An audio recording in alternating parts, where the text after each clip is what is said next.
Hello दोस्तों, नमस्कार। मैं ओम प्रकाश सर आपको the star global YouTube channel पर स्वागत करता हूं। आज के लाइव सेशन में हम लोग 12th बिहार बोर्ड चैप्टर 1,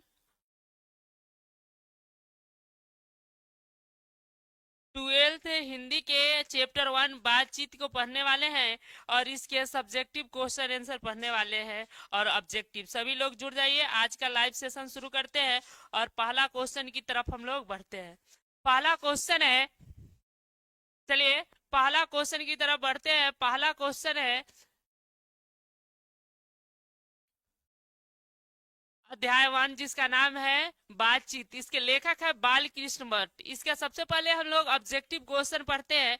सबसे पहला क्वेश्चन है, बाल कृष्ण भट्ट का जन्म कब और कहाँ हुआ था? तो याद रखना है आप लोग को, इनका जन्म 23 जून 1844 ईस्वी में इलाहाबाद उत्तर प्रदेश में हुआ था। इससे पहले भी इसका ऑब्जेक्टिव क्वेश्चन पूछ सकता है, जैसे बातचीत के लेखक कौन है? बाल कृष्ण भट्ट।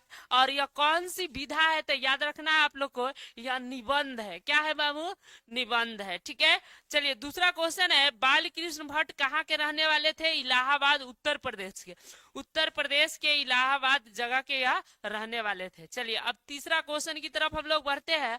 अगला क्वेश्चन है बाबू कि बाल कृष्ण भट्ट के पिता का क्या नाम था? तो इनके पिताजी का नाम था बेनी प्रसाद भट्ट। बेनी प्रसाद भट्ट, जो पेशे से व्यापारी थे। हम लोग आगे पढ़ेंगे, परीक्षा में यह भी पूछा जाता है कि बाल कृष्ण भट्ट पेशे से क्या थे? तो याद रखना है व्यापारी से। और इनके माँ का क्या नाम था? बाल कृष्ण भट्ट के माँ का क्या नाम था? पार्वती देवी। यह एक गृहिणी थी, यानी जो साधारणतः गांव में महिलाएं रहती है गृहिणी, तो यह पार्वती देवी गृहिणी थी। चलिए अगला क्वेश्चन है, बाल कृष्ण भट्ट का निधन या मृत्यु कब हुई थी? तो 20 जुलाई 1914 ईस्वी में हुई थी। याद रखना है। चलिए अगला क्वेश्चन की तरफ हम लोग बढ़ते हैं। अगला क्वेश्चन है, बाल कृष्ण भट्ट के पिताजी जो थे वह पेशे से क्या थे? तो आप लोग को बताए थे इनके पिताजी पेशे से क्या थे? व्यापारी थे। बाल कृष्ण भट्ट की शिक्षा कहाँ से हुई थी? तो याद रखना है, तो इनके पिताजी जो है, बाल कृष्ण भट्ट के पिताजी जो थे वह पेशे से व्यापारी थे। इनकी शिक्षा कहाँ से हुई थी? तो याद रखना है, प्रयाग के मिशन स्कूल। इलाहाबाद को प्रयाग भी कहा जाता है, वहीं के मिशन स्कूल या सीएवी स्कूल से इनकी शिक्षा दीक्षा हुई थी। शिक्षा पूरी करने के बाद यह जो है अध्यापक बने थे, यानी टीचर थे। तो बाल कृष्ण भट्ट जो है किस कॉलेज के अध्यापक थे यानी टीचर थे? तो प्रयाग के कायस्थस्थ पाठशाला इंटर कॉलेज के यह शिक्षक थे। चलिए अगला क्वेश्चन की तरफ हम लोग बढ़ते हैं। अगला क्वेश्चन है बाबू, बाल कृष्ण भट्ट जो थे वह कितने निबंध लिखे हैं? तो आप लोग को याद रखना है, बाल कृष्ण भट्ट कम से कम जो है, बाल कृष्ण भट्ट जो थे वह कितने निबंध लिखे हुए थे? तो याद रखना है 1000 के आसपास यह निबंध लिखे थे। जिस किताब में इन्होंने निबंध लिखा है उस किताब का नाम है निबंध भट्टमाला। ठीक है, निबंध भट्टमाला में इन्होंने 1000 के आसपास विभिन्न विषयों पर निबंध लिखे हुए हैं। चलिए अगला क्वेश्चन है, बातचीत कौन सी विधा है? अभी आप लोग को हमने बताया भी था कि बातचीत जो है बाबू, याद रखना है, एक निबंध है जो कैसे बातचीत होना चाहिए इसके बारे में बताया गया है। बातचीत किस पुस्तक से ली गई है? तो याद रखना है, जिसमें उन्होंने 1000 निबंध लिखा है, यानी भट्ट निबंध माला से पुस्तक से ली गई है। ठीक है, चलिए आगे बढ़ते हैं। चलिए यहाँ तक जो है समझने में कोई दिक्कत होगा तो आप लोग बताइएगा। चलिए कुछ बच्चे जुड़े हैं, आपका स्वागत है। अमित जुड़े हैं, प्रिंस जुड़े हैं, स्वागत है।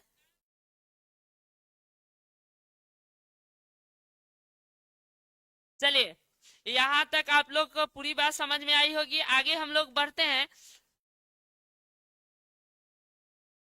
आगे है, बाल कृष्ण भट्ट किस युग के कवि या लेखक थे? बाल कृष्ण भट्ट जो थे वह किस युग के कवि या लेखक थे? तो आप लोग को बता दें, हिंदी साहित्य में बहुत फेमस लेखक हुए हैं। उनका नाम था भारतेंदु हरिश्चंद्र और उनके समय को कहा गया भारतेंदु युग, उसी काल युग के यह लेखक थे। भारतेंदु युग के जो है यह प्रसिद्ध लेखक थे। ठीक है, आगे लिखे। अगला क्वेश्चन है बाल कृष्ण भट्ट प्रसिद्ध क्या थे, ये सबसे ज्यादा क्या लिखे थे। तो देखिए, जो कवि लिखता है जो कविताएं लिखता है उसको कवि बोलते हैं, जो कहानियां लिखता है उसको गद्यकार बोलते हैं। तो ये प्रसिद्ध गद्यकार थे। क्या थे, प्रसिद्ध गद्यकार थे। और जो निबंध भी लिखता है उसको निबंधकार। तो ये प्रसिद्ध गद्यकार के साथ साथ निबंधकार भी बालकृष्ण भट्ट थे। चलिए अगला क्वेश्चन की तरफ हम लोग बढ़ते हैं। अगला क्वेश्चन है बालकृष्ण भट्ट की प्रसिद्ध जो पत्रिका थी वह क्या थी, इनकी लिखी गई सबसे प्रसिद्ध पत्रिकाएं क्या थी। तो याद रखना है आप लोग को, इनकी प्रसिद्ध पत्रिकाएं थी जिसका नाम था हिंदी प्रदीप, इनकी लिखी गई सबसे फेमस पत्रिका थी। चलिए अगला क्वेश्चन की तरफ हम लोग बढ़ते हैं। अगला क्वेश्चन है,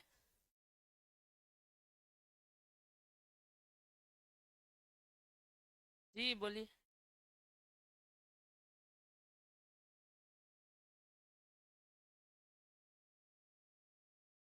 संदीप सर क्या है, अभी खाना खाने घर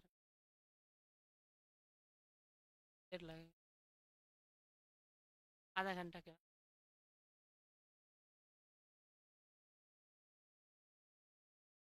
ठीक है तो भेजिए ना सुबह में 7 बजे।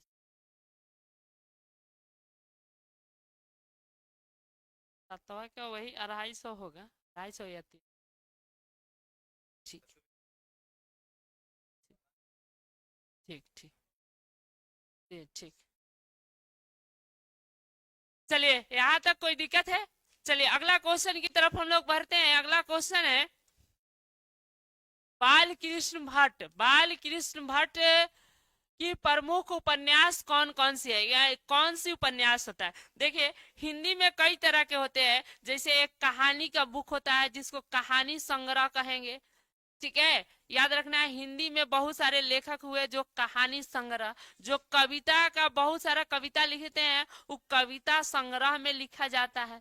और उपन्यास होता है, जैसे आज के जमाने में हम लोग सीरियल देखते हैं, तो पहले जो है टीवी ये सब का आविष्कार नहीं हुआ था, तो सीरियल के जैसे जो किताब लिखे जाते थे जो एकदम लाइन से रहता था और कभी खत्म नहीं होता था, बहुत दिन के बाद खत्म होता था, ऐसा होता था, तो उसको बोलते थे उपन्यास।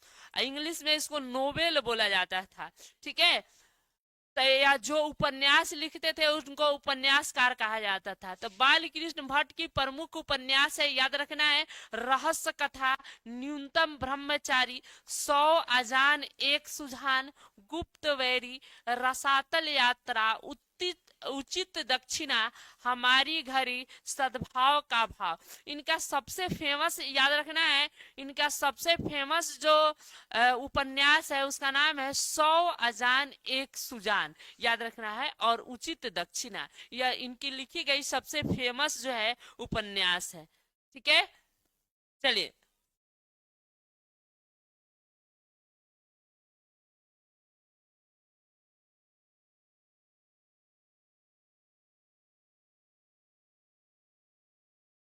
चलिए, बहुत बहुत लोग जुड़े हैं, स्वागत है। रमेश कुमार सर अभी पढ़ कर टॉपर बने, अभी पढ़ के कैसे टॉपर बन जाइएगा, आप लोग एग्जाम दीजिए, 12th में होंगे जो एग्जाम दीजिएगा, ये नए सेशन के लिए है, जो नए सेशन जिनकी 2000 जो है 26 में 27 में एग्जाम देगा उसके लिए है बाबू।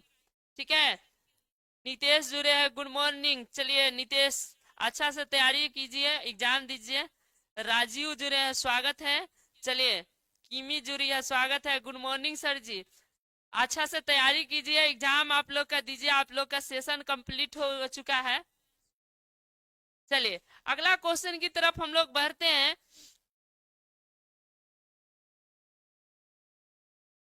चलिए अगला क्वेश्चन है बाल कृष्ण भट्ट की प्रमुख नाटक कौन कौन से है, कौन कौन से नाटक लिखे हुए। सबसे फेमस नाटक है इनकी पद्मावती, आप लोग देखे भी होंगे, पद्मावती एगो फिल्म आया था, उस फिल्म में इन्हीं के द्वारा लिखी गई से ली गई है। पद्मावत जो था इसमें ग्यासुद्दीन तुगलक, हम लोग आगे पढ़ेंगे पद्मावत में कहानी में। ठीक है। उसमें दिल्ली के सुल्तान था गयासुद्दीन तुगलक, और एक सुंदर राजकुमारी थी पद्मावती जो सिहल द्वीप की राजकुमारी थी, और रतन सेन जो चित्तौड़ के राजा थे। उन्हीं की प्रेम कहानी का वर्णन इस पद्मावती में किया गया है। इसके बाद है इनकी लिखी गई वेणी संहार, शिशुपाल वध, नल दमयंती या दमयंती स्वर भी कहा जाता है, शिक्षाजान, चंद्रसेन, सीता वनवास, पतित पंचम, मेघनाथ वध, भारत और कली, दो दूरदर्शी, एक रोगी और एक वैद्य, रेल का विकट खेल, बाल विवाह, ये सब इनकी लिखी गई नाटक है। याद रखना है इनका सबसे प्रसिद्ध नाटक है रेल का विकट खेल। ठीक है, रेल का विकट खेल इनकी बहुत प्रसिद्ध नाटक है। इसके अलावा ये भी मान सकते हैं पद्मावती और जो है ये भी प्रसिद्ध नाटक है। चलिए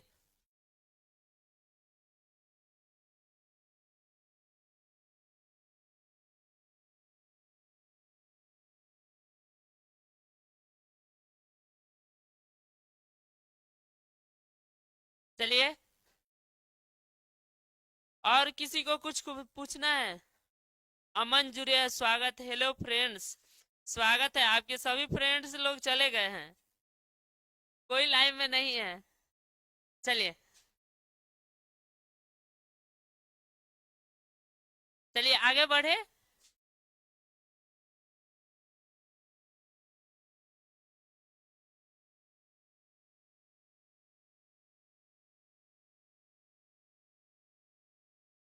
अमन, हेलो सर। हाँ अमन बोलिए, आप कौन से क्लास में है, 11th या 12th में है?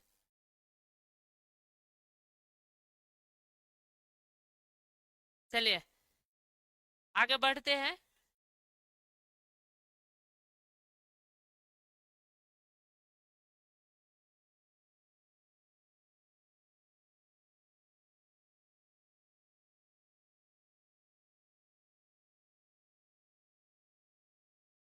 चलिए आगे बढ़ते हैं, ठीक है ना।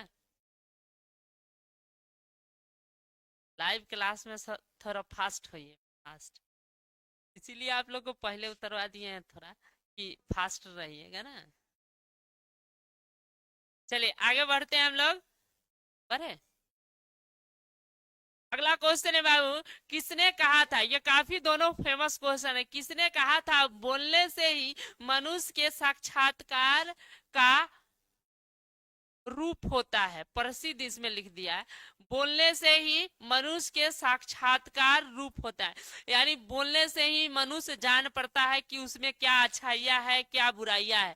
यह बात को कौन कहा था? तो याद रखना है बेन जॉनसन कहे थे। बेन जॉनसन कहे थे, क्या कहे थे बाबू? बोलने से ही क्या होता है, व्यक्ति के साक्षात्कार का बातचीत होता है कि वह कैसा है। बोलने से ही उसके गुण अवगुण ये सारी चीजों का पता चलता है।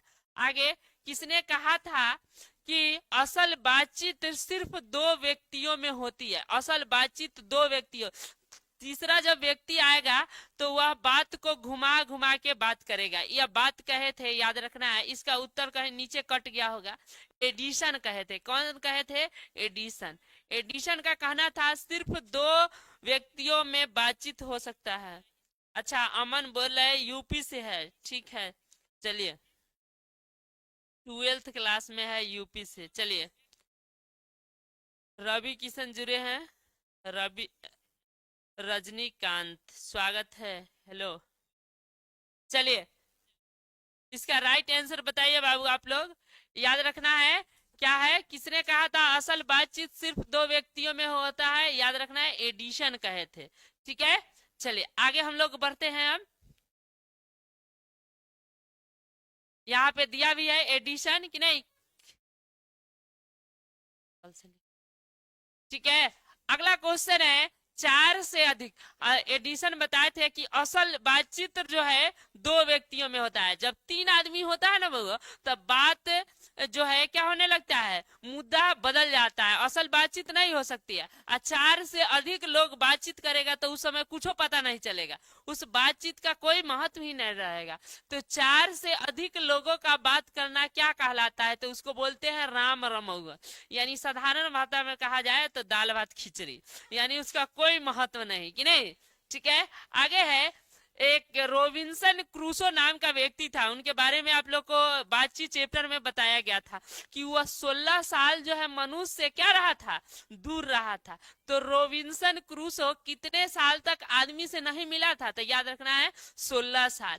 और जो है वह पहली बार फ्राइडे के मुंह से बात सुना था, कि नहीं। तो उसे लगा कि हमें पूर्ण जानवरों के बीच रहा था, कुत्ते बिल्ली इस सब के बीच रहा था।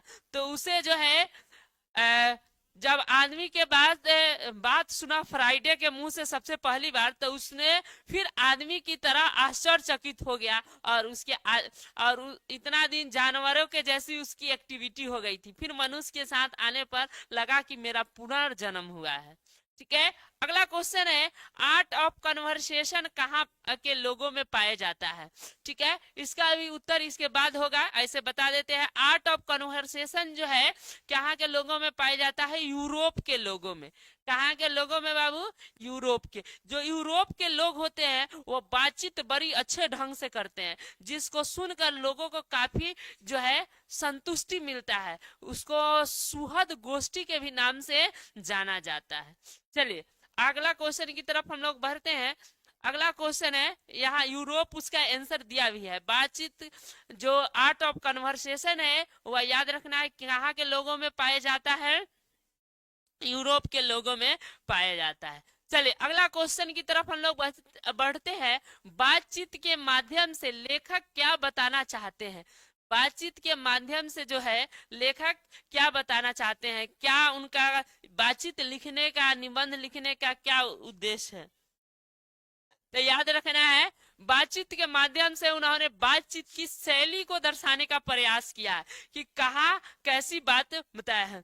जैसे उन्होंने बताया है कि जो बूढ़े लोग होते हैं उनकी बातचीत में क्या होगा, उनके बातचीत में आज के नौजवानों का दुख मैंने बताया जाएगा, आज के रीति रिवाज ये सब की खामियां। हमनी के जमाने में इतना अच्छा रीति रिवाज था, आज के जो नवयुवक पीढ़ी है वह किसी की बातें नहीं मानता है, ऐसी ऐसी बात कहेंगे जिसमें 10 गो बाबा आदम की बातें, उसको बोलते हैं बाबा आदम की बातें करेंगे, जिसमें 4 गो सच रहेगा, 10 गो झूठ रहता है।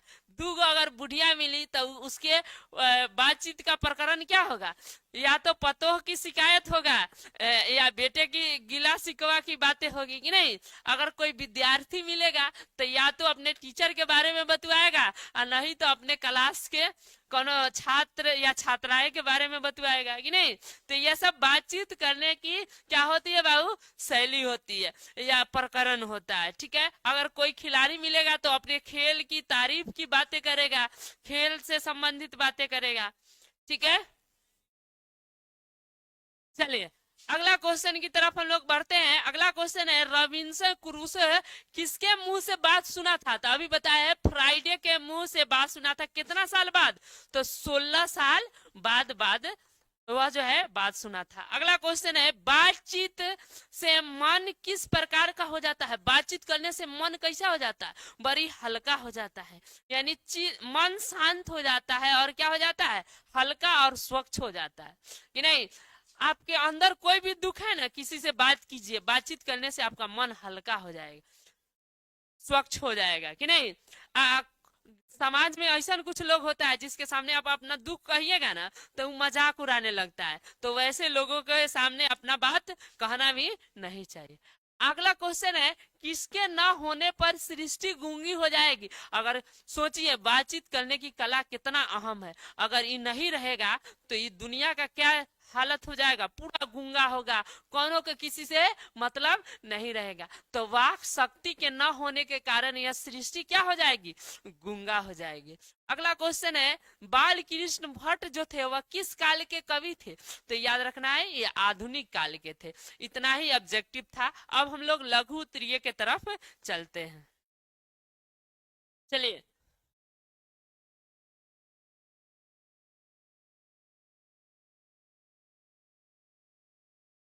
चलिए,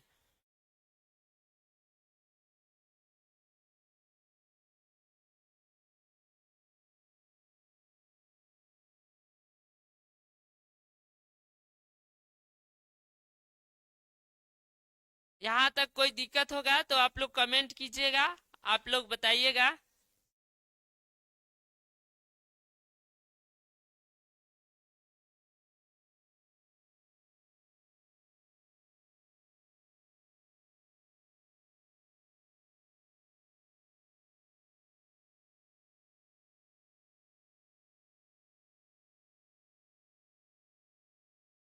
अच्छा, आप लोग से जो लोग देख रहे हैं बताइएगा, नेताओं जब दो नेता बात करता है तो उसके मुख्य विषय क्या होगा, किस बात, किस जो है बात पर वह चर्चा करेगा, ठीक है।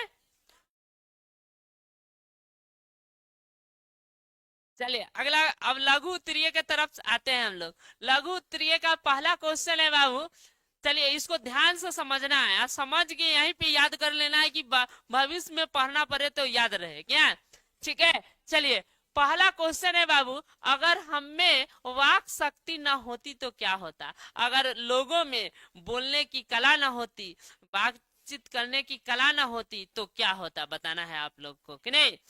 बातचीत करने की कला न होती तो क्या होता। अगर मनुष्य में बातचीत करने की यानी वाक शक्ति न होती तो मनुष्य एक दूसरे के सुख दुख का अनुभव नहीं कर पाते, क्या कर पाते।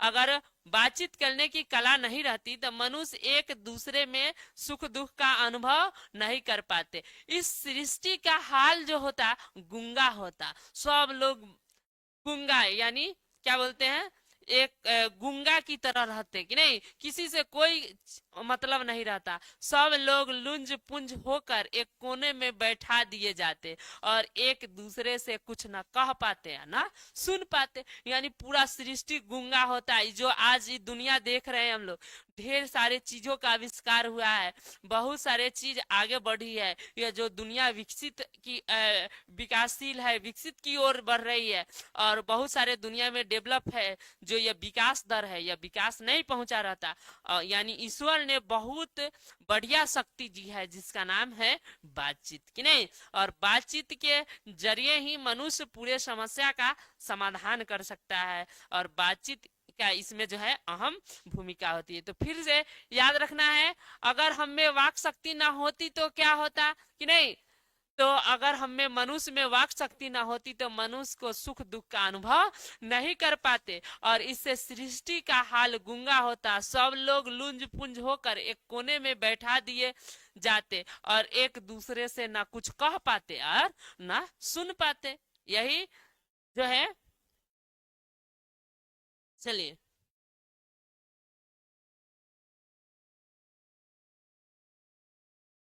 चलिए राजीव कह रहे हैं नेताओं के बातचीत पैसा के बारे में, हाँ घोटाला के बारे में बात करेगा कि आज जो है कौन घोटाला करेंगे कि नहीं,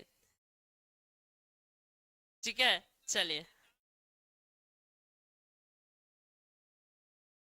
चलिए अगला क्वेश्चन की तरफ हम लोग बढ़ते हैं।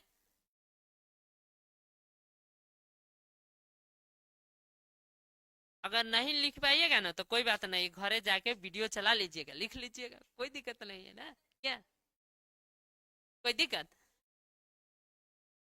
चलिए अगला क्वेश्चन की तरफ हम समझाए, बढ़े अगला क्वेश्चन की तरफ। अगला क्वेश्चन है बाबू, बातचीत के संबंध में बेन जॉनसन और एडिसन का क्या विचार है। बातचीत के संबंध में बेन जॉनसन और एडिसन का क्या विचार है। तो बातचीत के संबंध में बेन जॉनसन का कहना है, क्या बेन जॉनसन का कहना है कि बोलने से ही मनुष्य के रूप का साक्षात्कार होता है और वह बहुत उचित जान पड़ता है। यानी जब तक किसी मनुष्य से हम बातचीत नहीं करेंगे तो उसके अंदर क्या अवगुण है क्या गुण है कैसे पता चलेगा। तो वही इसीलिए बेन जॉनसन कहे हैं, क्या कहे हैं, बोलने से ही मनुष्य के रूप का साक्षात्कार होता है। साक्षात्कार को इंग्लिश में इंटरव्यू कहते हैं, यानी बातचीत चलेगा, यानी पता। और कैसा वह जान, बहुत ही उचित जान पड़ता है उसी से उसके बारे में। और बातचीत के संबंध में एडिसन का विचार है कि असल बातचीत सिर्फ दो व्यक्ति में होता है। एडिसन क्या कहे थे कि असल बातचीत सिर्फ दो व्यक्ति में होता है, और जब तीन व्यक्ति हो जाए ना तो वह बात कोसों दूर तक चला जाता है, वह बात का कोई अर्थ नहीं रहता है, निरंकुश हो जाता है। ठीक है, तो ये याद रखना है। चलिए अगला क्वेश्चन है, काफी महत्वपूर्ण है, art of conversation. Art of conversation क्या है? तो आप लोग को हम बताए भी थे, समझाए भी थे, अभी ऑब्जेक्टिव में भी बताया। आर्ट ऑफ कन्वर्सेशन जो है बातचीत करने की एक कला है, यानी बोलने की एक क्या है, कला है। और जो यूरोप के लोगों में प्रचलित है, जो यूरोप देश महादेश है वहां के लोगों में प्रचलित है। मालूम है, यूरोप के लोग पूरा दुनिया में व्यापार करता है और सब देश से बहुत ज्यादा पैसा कमाता है व्यापार करके, क्योंकि व्यापार उसी का चलेगा जिसको बोलने की कला है, जिसको बोलने अच्छा से आता है। इसीलिए यूरोप के लोगों में आर्ट ऑफ कन्वर्सेशन है, इसीलिए बोलने का कला है। इसकी पूर्ण शोभा विद्वान मंडली में है। इसमें ऐसी चतुराई के बात की जाती है, इतना अच्छा बात किया जाता है, ऐसे प्रसंग छोड़े जाते हैं जिसको सुनकर कान को अत्यंत सुकून मिलता है। ऐसा ऐसा प्यारा प्यारा बात करेगा। कभी आप किसी मारवाड़ी के दुकान में जाइएगा ना तो उतना प्यारा बोलेगा, यहाँ के तो पानी तक के लिए दुकानदार नहीं पूछता, वो आपके लिए चाय मंगा देगा, कॉफी मंगा देगा कि नहीं। इतना अच्छा से बतवाएगा कि आप उसके दुकान में से नहीं कुछ हो तो खरीदिए क्या आइएगा। समझ में ना, कुछ ना कुछ खरीदिए क्या है। समझ में आ रहा है ना। यहाँ के दुकानदार कुछ नहीं ना, वहां जाइएगा तो माजा स्प्राइट सारा चीज लेकर रख देता है ग्राहक के सामने में। समझ में आ रहा है ना। यह होता है व्यवसाय करने का तरीका जो यूरोप के लोगों में होता है। क्या ऐसे प्रसंग किया जाता है, ऐसे बात किया जाता है जिसको सुनकर बहुत सुकून मिलता है। इसी का नाम सुहद गोष्ठी भी इसी का नाम है। यानी आर्ट ऑफ कन्वर्सेशन को फिर से समझ लीजिए, आर्ट ऑफ कन्वर्सेशन यानी बातचीत करने की कला है जो यूरोप के लोगों में प्रचलित है। उसमें विद्वान मंडली होता है, ऐसा चतुराई की प्रसंग बात की जाती है जिसको सुनकर कान को बहुत सुखद मिलता है। इसी का नाम है सुहद गोष्ठी नाम है। चलिए अगला क्वेश्चन की तरफ हम लोग बढ़ते हैं। अगला क्वेश्चन है जो चौथा क्वेश्चन और इसका लास्ट क्वेश्चन है, इसके बाद व्याख्या करने वाला दुगो है, उसको समझा देंगे।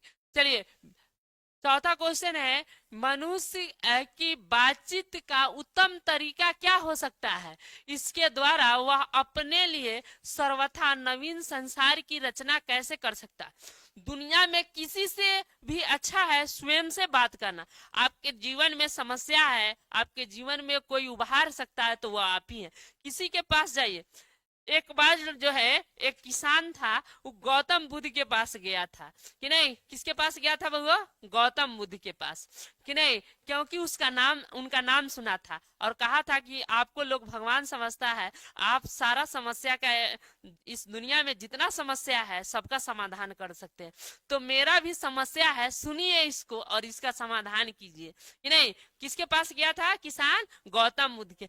एक एक करके उसने अपने जीवन के 63 को समस्या को सुनाया कि नहीं गौतम बुद्ध के, कि हमारा फसल नहीं होता है, भूखमरी की स्थिति आ गई है, बच्चे कलपते हैं कि नहीं। इस तरह के कुल मिला के 63 को समस्या का समाधान, मैंने समस्या बताया। तो गौतम बुद्ध हंसने लगे और कहे कि तुम्हारे 63 समस्या का समाधान तो हम नहीं कर सकते, लेकिन जो 64वां तुम्हारा समस्या है ना उसका समाधान कर सकते हैं। वो किसान बड़ी अचंभित हो गया कि नहीं, कि 64वां हमारा समस्या 63 को बतावे कि ये कह रहे 64वां का समस्या का समाधान कर। तो गौतम बुद्ध आखिरी में उसके इतना ही बात कहे कि तुम्हारे जीवन में जारी जितने भी समस्या है सबका समाधान तुम खुद कर सकते हो। इस संसार में कोनो ईश्वर चाहे किसी के पास जाओगे ना, कोई कुछ नहीं कर सकता है। और तुम ही उस समस्या का समाधान करोगे, तुम अच्छा कर्म करोगे तो तुम्हारे साथ अच्छा होगा, फसल भी होगा, सब कुछ अच्छा होगा। तुम खूब मेहनत कर्म करो और मेहनत करो, तुमको अवश्य सफलता मिलेगी। और किसी के पास जाएगा तो तुम्हारा लॉस ही होगा, कोई इस दुनिया में समस्या का समाधान नहीं कर सकता है। तो उसका इस 64वां समस्या का समाधान कर दिए तो अपने आप 63वां समस्या का समाधान हो गया। और किसान बड़ी खुश हुआ कि हम कहला किसी के पास जाए, खुद हम क्या करेंगे, मेहनत करेंगे और हमारी समस्याएं खत्म हो जाएगी। ठीक है, तो वही बात है, आज के किसी के पास कितना भी समस्या है वह सब खुद से ही दूर हो सकता है। इसीलिए कहा गया है कि बातचीत अगर सबसे उत्तम तरीका है, बातचीत करने का सबसे उत्तम तरीका है, तो अपने अंदर जो है ऐसी शक्ति विकसित की करना चाहिए जिससे वह अपने आप से बात कर सके, खुद से बात कर सके, कभी अपने आत्मा से बात कर सके, और इससे दूसरे को कष्ट भी नहीं पहुंचेगा और आपको जो है आपके भीतर आपके मनोवृत्ति के जो पल हर पल नए नए रंग दिखाती है। और यह संसार का सबसे बड़ा आईना है। जैसे आप विद्यार्थी है, आप खुद से बात कीजिए कि हमको कितना घंटा पढ़ना चाहिए, कितना अच्छा से पढ़ेंगे तो हमारा रिजल्ट बेहतर आएगा, या खुद से बात कर सकते हैं, तब आपके समस्या का समाधान हो सकता है। यानी जो दुनिया को छोड़िए, सबसे बड़ा संसार का आईना खुद के भीतर है, जो बताएगा कि हमारी कितना मेहनत है, हम क्या कर सकते हैं, नहीं कर सकते। यानी लेखक ने बताया है बातचीत का सबसे उत्तम तरीका किससे बात करना है, खुद से बात करना है, खुद से बात करना है, जिसमें जिंदगी की हर कठिनाई को देखा जा सकता है। हमारे भीतर वैसी आईना है जिसमें जिंदगी की हर कठिनाई को देखा सकता है। अगर हम क्रोध पर काबू पाले तो बड़े बड़े शत्रुओं पर विजय प्राप्त कर सकते हैं। हम में सबसे बड़ा अगर कोई कमी है मनुष्य में तो वह है क्रोध, और क्रोध पर जब आप काबू पा लीजिएगा तो बड़ा बड़ा शत्रु पर भी विजय प्राप्त कर सकते हैं। यानी खुद पे अंकुश रखना चाहिए, खुद से बात करना चाहिए, और जो खुद के अंदर हमारे मन में लालच है, लोभ है, क्रोध है, ईर्ष्या है, इस सब को खत्म कीजिए, आप खुद आगे बढ़ सकते हैं। यही बातचीत का सबसे उत्तम तरीका हो सकता है। चलिए अगला क्वेश्चन है, जो व्याख्या है उसके तरफ हम लोग बढ़ते हैं। सबसे पहला व्याख्या है, सच है जब तक मनुष्य बोलता नहीं तब तक उसके गुण दोष का जो है प्रकट नहीं होता है। इसकी व्याख्या करना है। व्याख्या करने से पहले सबसे पहले उसका परिचय देते हैं कि वो पंक्ति कहाँ से ली गई है, किसने लिखा है कि नहीं, और उसका अर्थ क्या है, यही व्याख्या में लिखा जाता है। तो लिखेंगे, प्रस्तुत पंक्ति दिगंत भाग 2, दिगंत भाग 2 से लिया गया है, और यह प्रथम अध्याय बातचीत से संकलित है। किससे संकलित है, बातचीत से संकलित है, जिसके लेखक जो है बालकृष्ण भट्ट है। जिसके लेखक कौन है बाबू, बालकृष्ण भट्ट है। उन्होंने बेन जॉनसन का जिक्र करते हुए बताया है कि जब तक जो है मनुष्य जब तक किसी से बात नहीं करेगा तब तक उसके गुण दोष का पता नहीं, गुण या अवगुण का पता नहीं चलता है। यानी बोलने से ही मनुष्य के गुण अवगुण का पता चलता है। यही बात बातचीत के द्वारा जो है बालकृष्ण भट्ट बेन जॉनसन का जिक्र करते हुए कहे हैं। यही इसकी व्याख्या हो जाएगा। ठीक है, समझ में आ रहा है। व्याख्या में सबसे पहले क्या देते हैं, उसका परिचय देंगे कि कहां से लिया गया है और उस लाइन का क्या मतलब है, यही व्याख्या होगी। जैसे इस लाइन का मतलब क्या हो गया कि जब तक मनुष्य बोलेगा नहीं तब तक उसके गुण अवगुण का पता नहीं चलेगा। यानी इसका परिचय दे देंगे कि प्रस्तुत पंक्ति दिगंत भाग 2 के कि नहीं प्रथम अध्याय बातचीत से लिया गया है, जिसके लेखक बालकृष्ण भट्ट है। कोई दिक्कत? चलिए अगला क्वेश्चन की तरफ चलते हैं, और अगला लास्ट व्याख्या ही है। चलिए अगला है, हमारी भीतर मनोवृत्ति प्रति छंद नए नए रंग दिखाया करती है। वह पंचनात्मक संसार का एक बड़ा आईना है, जिसमें जैसी चाहो वैसी सूरत देख लेना कोई दुर्घट बात नहीं है। ठीक है, इसका भी व्याख्या करेंगे तो उसी तरह प्रस्तुत पंक्ति दिगंत भाग 2 के से संकलित है, जिसके लेखक बालकृष्ण भट्ट है। बातचीत से भी संकलित है, यह भी बात लिख सकते हैं कि नहीं। इसमें इस पंक्ति के माध्यम से उन्होंने बताया है कि बातचीत ज्यादा किसी से नहीं करना चाहिए, और बातचीत अपनी बात कभी किसी को बताना नहीं चाहिए। यानी हमारे खुद से बात करना चाहिए, हमें अपने भीतर की मनोवृत्ति को शांत रखना चाहिए।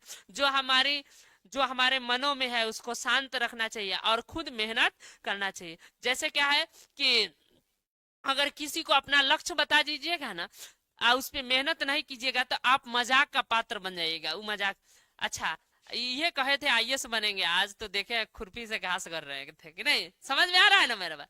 तो अपने कोई भी लक्ष्य बनाइए ना तो शांत रहिए, और जो है क्या कीजिए, शांति से उस पर मेहनत कीजिए, अमल कीजिए, एक दिन बन जाइएगा। तब विश्वास नहीं था, ये कैसे बन गया कि नहीं। समझ में आ रहा है ना।